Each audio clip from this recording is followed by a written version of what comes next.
Hello, welcome to the CATIA video tutorials. In this video tutorial, we are going to see the profile options inside a sketch tools inside CATIA V5.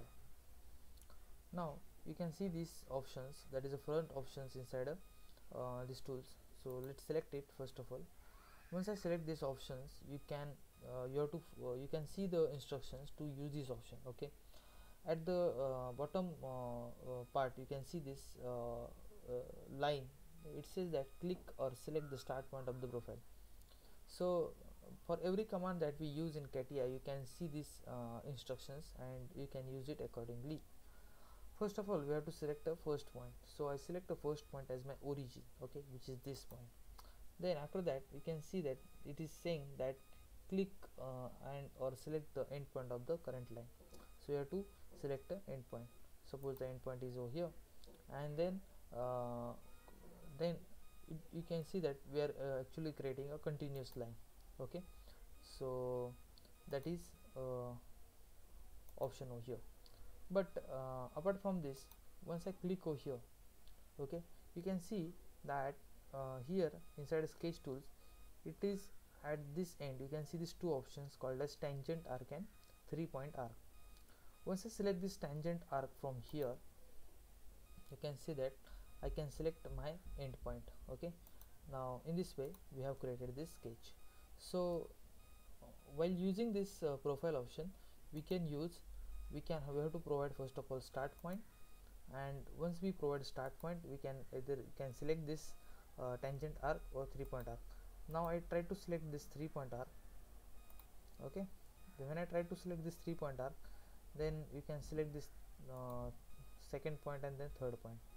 This was first point, this was second point, and then this is third point. Okay, so in this way we can create an arc, and then after creating, you can just escape button. You can press this button to end this command. So in this way we can use this profile option inside CATIA V5. And then you can see the second option, which is rectangle. Okay, now let's try to zoom out and we can see this how to use this rectangle. We have to provide the two opposite endpoints of this rectangle, okay, in order to create this rectangle. Then here the second option, that is called as a 3-point rectangle or oriented rectangle. Oriented rectangle means you have to provide the 3 points of the rectangle in order to define this rectangle. Okay, now you can see the 3 points. Then you can use this option that is called as a parallelogram. Okay, so in parallelogram, basically what is the difference between this rectangle and parallelogram, that we'll see. Okay, so first of all, okay, this is our parallelogram. Now in this rectangle, you can just select this line. You can move this line in order to enlarge this rectangle. Okay, or you can move this line. Okay, but you can't move this point. Okay, you can move, but this relation, which is parallelism relation, is going to be maintained. But this is not the case with this parallelogram. You can select this point and you can basically move it anywhere, and you can orient it in any way that you want. So in this way, that is difference between this oriented rectangle and parallelogram. Then you can see the another option, that is called as this elongated hole. So you have to select these two endpoints and then receive it. So this distance you can edit by double clicking on it. Okay, I'm not going to do it now. This fourth option over here, that is called as a, this is fifth option, cylindrical elongated hole. So what do you mean by cylindrical elongated hole? Means first of all, you have to select the center of the circle or center of this particular slot, and then after selecting the center, you have to take a view of this slot. Okay, so this was our first point, and then this is our second point. Then we have to provide the width.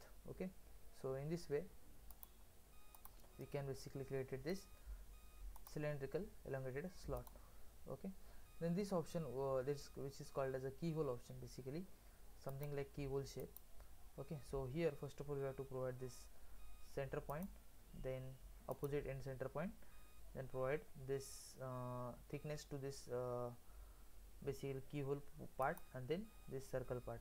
Okay, so in this way we can create this keyhole. Then this is hexagon option. So by default you can see this hexagon. Center we have to first of all specify. Basically we are going to draw an inscribed circle or circumscribed. There are two types, but we can see that whenever we are trying to draw, all the sides of this hexagon will be equal.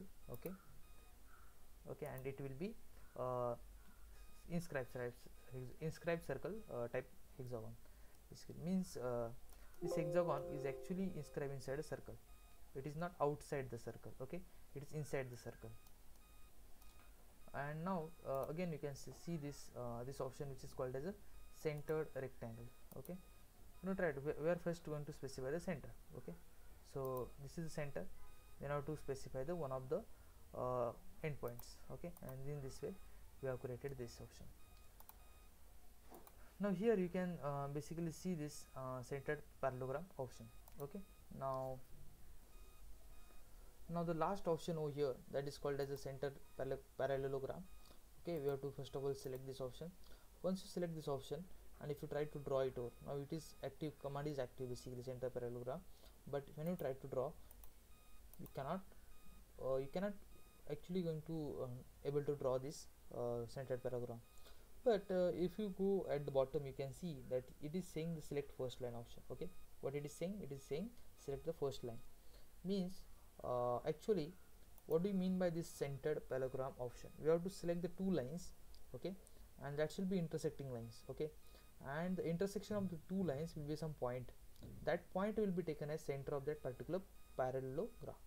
Okay, that is the way that is the basic definition of this particular command. Okay, that is a way to draw this centered parallelogram. Now first of all I will select now this first line, then I will select this second line. Okay, first line then second line, automatically it is active, and now you can select this corner point and you can then draw this centered parallelogram.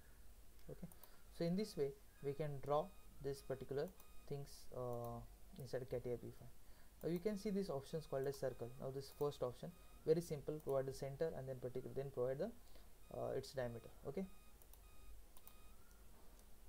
then second tool over here, that is 3-point circle, means you have to provide the 3 points that lies on the circumference of the circle or periphery of the circle. Okay, the first point, then second point, and then you have to provide the third point in order to fix this circle. Then you can see the third option, which is called as a circle using coordinates. Once you click on this option, you can see here we have to provide this coordinates of a center. Okay, which is 0, 0, let's say 0, 0, this is our origin. Okay, and then radius equal to, let's try to increase this radius. Okay, 55, and if you click on OK, then you can see it has been drawn at the center of this particular part, origin.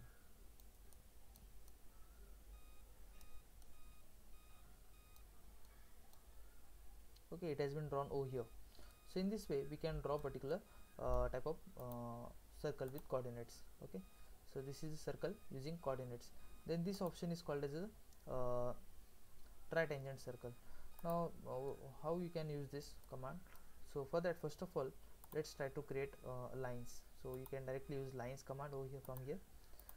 Okay, then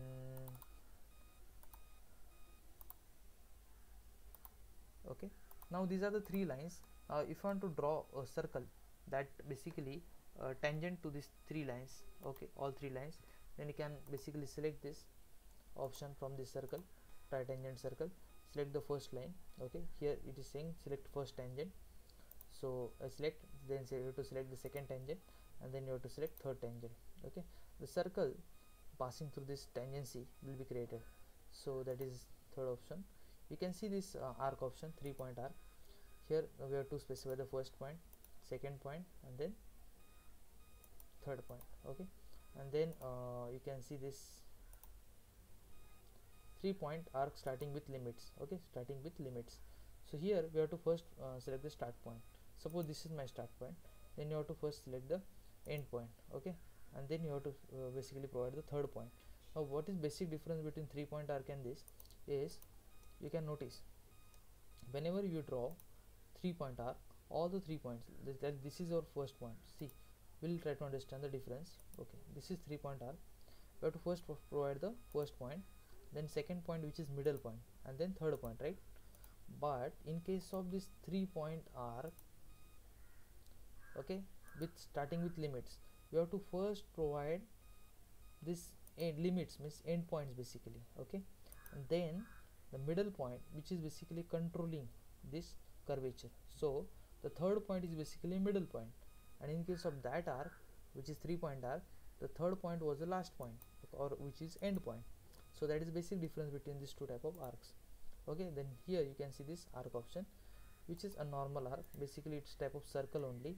You have to first provide the center, then you have to provide start point, and then you have to provide end point. Okay, so that is third. So in this way we can create arcs. Now here you can see these two options, that is called as spline and connect.